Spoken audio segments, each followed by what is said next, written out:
Welcome back to your favorite podcast channel. I am your host, Eljan Jose Cornelio, and this is the Chika with Friends with a Dose of Education.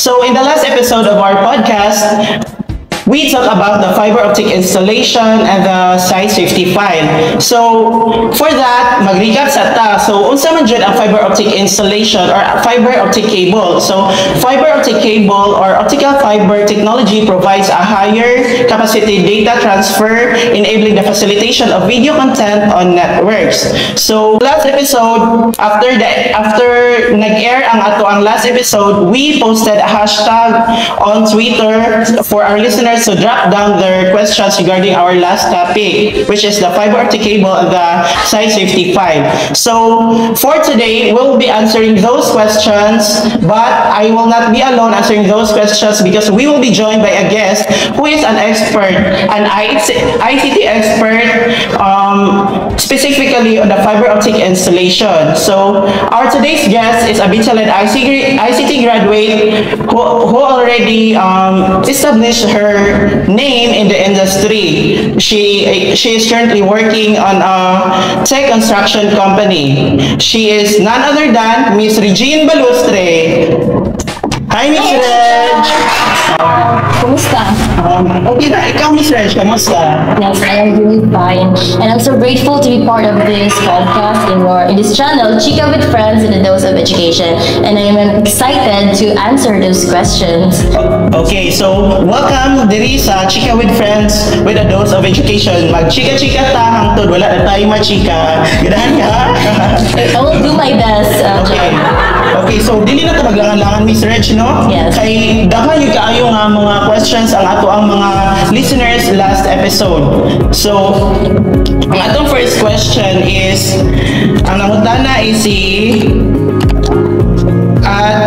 Nikolai 771 is asking about how does optical fiber technology facilitates high-speed data transfer? Pa-shout out, Lodi. So, fiber optic cable transfer or transmit data in the speed of light. So using light beams that represents the information from one sender to another, of course. Because fiber cable is fast, so dali ra jud ang pag-send sa information sa isa ka sender to the receiver. Sa yung mga chats, sa yung mga files, or other contents. For example, may video stream ka, so pas-pas ang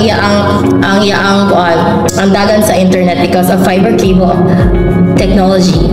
Okay, so kamo Miss Reg ang naga-ensure nga kaming mga users can access high-speed data transfer, di ba? Yes. So inyo ang i-ensure nga kanang walay mga signal attenuations. So kana our company try our best na makaserve sa mga clients na service na mo sila na paspas na internet, of course. So Miss Reg, sa imo ang pag-ensure nga kanang kami makasinati o kanang na walay signal loss or kanang ana, so I think busy ra sad kayo ka ana, no? So dili ba sad hypocrite ra kayo ka if kanang kanang ikaw nag-focus ka nga kami makabibit time unya ikaw naba kay time about ana or focus ra kayo ka sa imong trabaho nga kami kay na para nako luoy jud kayo ka do. Di sa ko yan nakaluoy, guys. I'm not that sad akong life. Although that I have wala man ko love life from, but I am happy with my job because I am able to feed or provide for my family. Pasalamat na lang mo that our company provides you internet para makapasas inyo ang pagbibitay sa mga loved ones. Oy, kabiter po si Miss Reg. Happy din po. Okay. Anyways. Okay, so let's proceed to the next question. So nangutana si user nga at Gummy Bear. What does outside plant or OSP refer to in the context of optical fiber technology? Ang outside plant is just refers to all of the equipments, the cable, the infrastructure from the word outside plant. So outside siya sina-context sa fiber optic technology. So literally, no, outside siya of the building. Yes. Those infrastructures and equipments located outside the building are called OSP or the outside plant. Yes. Okay, so naboy na mutana diri Miss Reg. So at you and me 111, who is responsible for ensuring that team members and supervisors are trained in safe working practices? So for that question, you asked na kisay responsible for ensuring team members and supervisors. So for that, it is the management ang nag-overlook jud sa tanan. Like for the supervisors, yung gina-guide, and also ang supervisor mismo po ang mag-guide sa team members sa tanang buhaton to ensure the safety and to ensure that the workflow is what we call this is smooth ang pagtrabaho. So muna siya. So trabaho to siya sa management. So ang ikaw specifically asa makaga-trabaho sa supervising or sa management? I am supervisor, so I am responsible for my team members that they are safe or secured in the workplace.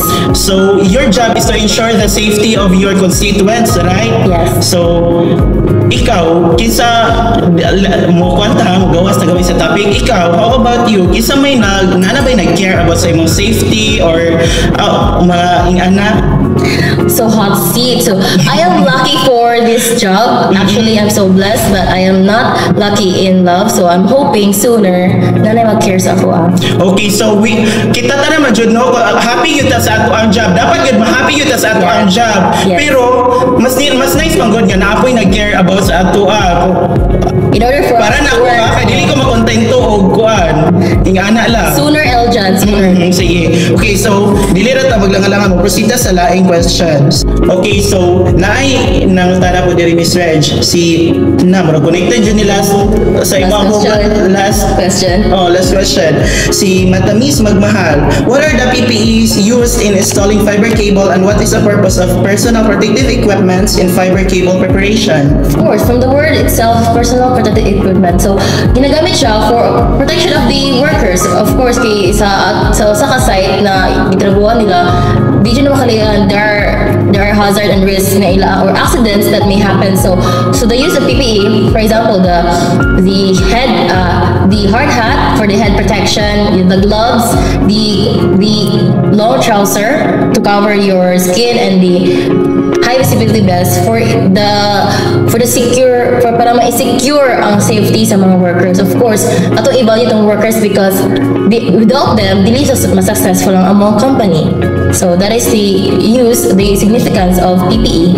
Okay, so for your information at Matamis Magmahal, those mentioned by Miss Regine are the necessary equipments or PPEs in the sense of fiber optic cable installation. So, but unfortunately, you cannot apply that in real life because sa trabaho we have PPE to protect us from self-harm, but in love we cannot protect ourselves. We don't have those equipment that can protect our heart kung mabiyaan ta, sakitan jud ta. So sadly, that is so sad. So wala na kami ngala. Anyways, let's proceed. Okay, let's proceed. So just a short recap in our last episode, we have talked about the typical contents of a site safety file, and those includes the notification of construction work and the letter of good standing, yes, the organogram, the health and safety policy, and the health and safety plan, and those wala na mention kay 20 na siya kabuo. So 20. There is also a question about this topic. Nangutana si user Sweetie Pie. What is the significance of health and safety plan in fiber cable preparation? So, health and safety plan is part of the typical content of a safety file. So, of course, ang iyang importansya dyan is for the workers na i-follow na siya because it is part of the regulation i-follow na to na siya para sa under na dira ang mag-wear og mga PPE mo na iyang i-follow na mga standard regulation para ma-ensure dira ilang safety. So, ilang overall well-being and safety sa work environment. So may lain question pa nimo dira, Aljan? Wala na kailain makuan Miss Reg kay murag sa ato ang question before pabitaw ani kay kanang murag na hurting na kay ka. I'm sorry for your sa imo ang mga emotions nga nakasakit ko sa imong emotions because by the way guys, we'll be right back after a few commercial break because murag nasakitan yun ang ato ang guest. I'm so sorry. So okay na siya. Day, kagwapa pa nimo ha. Miss, pag yung kagpanit, nasa may sekreto nimo. Hoy, para ma-achieve ang kaputi o kahamis, gamita ang Salomia Gluta White. This is Salomia Gluta. Use this product to make your skin shine and glow. So what are you waiting for? Buy now!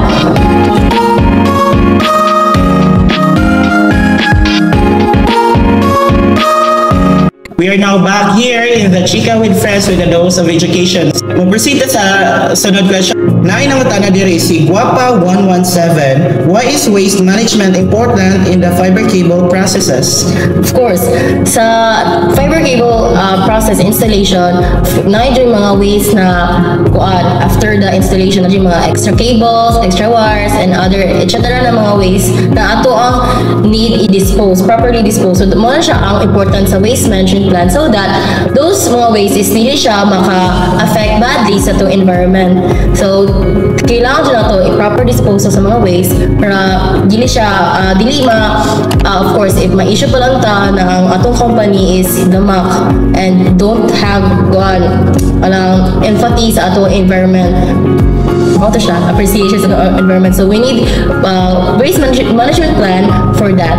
Okay, so you are talking about nga kanang ato adyo i-properly dispose ang mga waste during our properly operation, dispose no? jud ang mga waste dili kay Pero sa daan na nimo dira. i-properly dispose yun dayon dili pwede atwas ang tan-awon ang value adto ng mga thing kay basin ba kanang ingana ta sa ato ang tinuod nga kinabuhi nga kanang Wala siya ang kaparat. So, if those waste is wala na siya importansya, so imo dyan i-dispose sa dyan nimo. So what's the use of imo ba dyan siya i-keep na gasamok-samok sa imong kinabuhi? So wala na siya. Kung wala na ipulos ikuha na i-proper disposal, dili po siya kasi ubang tao na kung wala na importansya ibiya na dito. So imo na iset aside dayon. okay murag dili na ta murag wala na ta about fiber optic. Okay, so let's proceed. Proceed na tayo dyan. Si Another question. Daniel Gift 111. What is the role of emergency plans in ensuring work safety during fiber cable preparation? And murag connected na ni sila?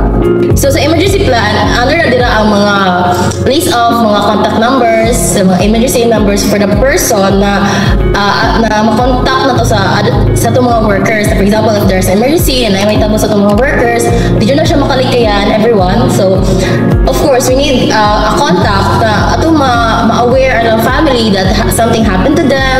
Mo na siya. The emergency plan, of course, o sa mga procedures sa buhaton sa mga workers or sa mga supervisors if in case na emergency may tabo. So muna siya ang importance for the safety of everyone gihapon. Okay, so nag-talk ka ganina nga kailangan po nato na ay list of emergency numbers. So karon nag-guess na kanako Miss Reg nga kanang sa in real life di ay po kailangan po nato nga kanang naatay mga list of friends nga ato adjong maduulan in times of emergency, right? Of course, yes. Nako kay nga na Miss Reg. Yes, I have few friends na ako masaligan na if ever something happened to me, of course my family and friends would mo sa what you call that kanang come after me if ever something happened. So much ang important siya. So always check your friends and your families, guys. Okay, so that's good to hear from Yes. you, Miss Reg, no? Yes. So Anita Sakwan, next question. Okay. Why is it necessary to document the appointments of safety officers or supervisors in a site safety file? So kani mga document or appointments more like kuan siya like imo i-document ang mga nahitabo or for example meetings or sa mga safety officers and of course the supervisor sa usa ka site.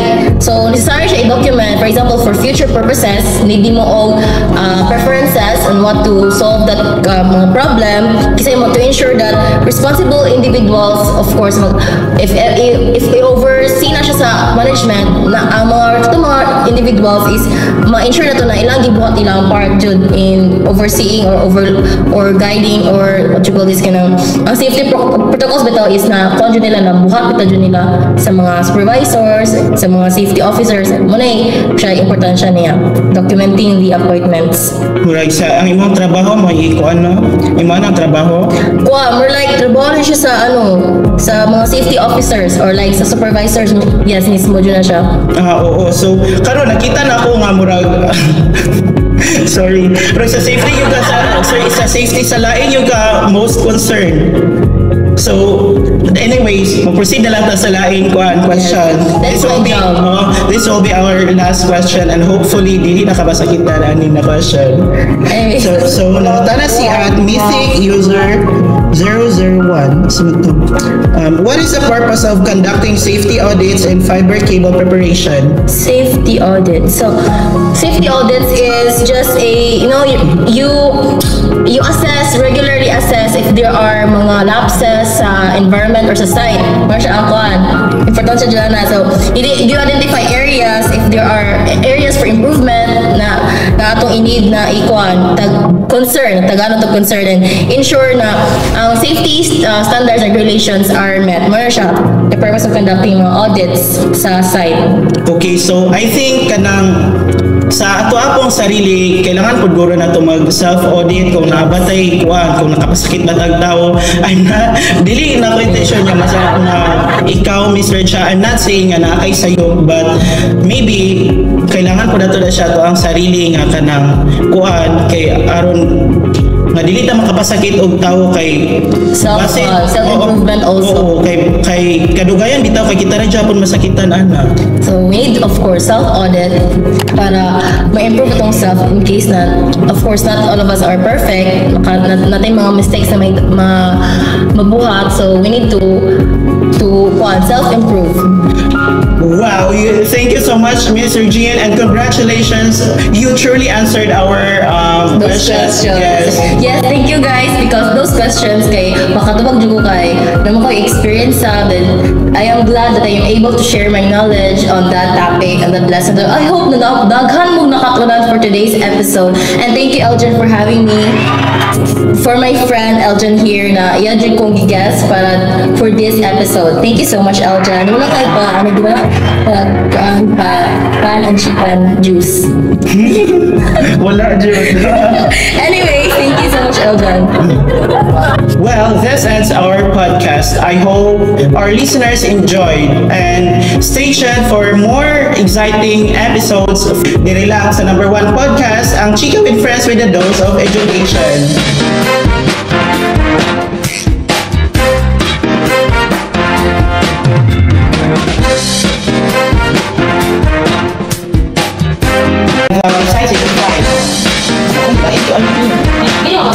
Well, this ends our podcast. Asa